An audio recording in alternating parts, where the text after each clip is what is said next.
ចាបងបងសម្រាប់ទូចានឆ្នាំងដែលយើងធ្វើការដំឡើងប្រមាណថ្ងៃនេះគឺរួចរាល់ហើយដែលមានកម្ពស់1.7 ម៉ែត្របណ្ដោយ1 ម៉ែត្រហើយនឹងជម្រៅ50មានកង់រុញពីក្រោមឥឡូវបងប្អូនមករីករាយទស្សនាមើលខាងក្នុងទូជាមួយខ្ញុំទាំងអស់គ្នាចាយើងធ្វើការបើកបង្ហាញមើលចាហើយសម្រាប់កម្រាស់ញោមវិញគឺក្រាស់មែនតើបងប្អូនចាទូនេះ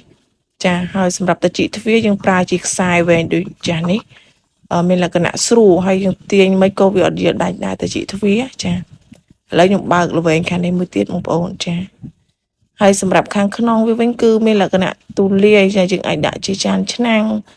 ហើយនឹងកៅស្លាបព្រាអីក៏បានចាគ្រប់ប្រភេទបងប្អូនចង់ដាក់អ្វីក៏បានដែរចា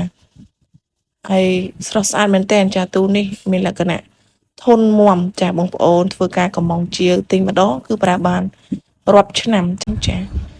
ល្វែងខាងក្រោមគឺយើងប្រើជាញោមចាថ្នាក់ញោមរៀបអញ្ចឹងបងប្អូនចានេះគឺល្វែងនេះគឺធំទូលាយប៉ិនគ្នាបងប្អូនបណ្ដោយ1 ម៉ែត្រកម្ពស់1.7 ម៉ែត្រហើយនៅជម្រៅ50ហ្នឹងចាគឺស័ក្តិសមទៅនឹងផ្ទះបាយអង្គពូមីងដែលចាមានចានឆ្នាំងច្រើនជាងអាចរៀបដាក់នៅក្នុងទូនេះបានចាគឺងាយស្រួលចាហើយសម្រាប់អង្គពូមីងមានតម្រូវការចង់កំងអាចតាក់ទងមកបានចាយើងធ្វើការដំឡើងកាត់ត្រឹមតែ3ថ្ងៃគឺរួចរាល់អរគុណចា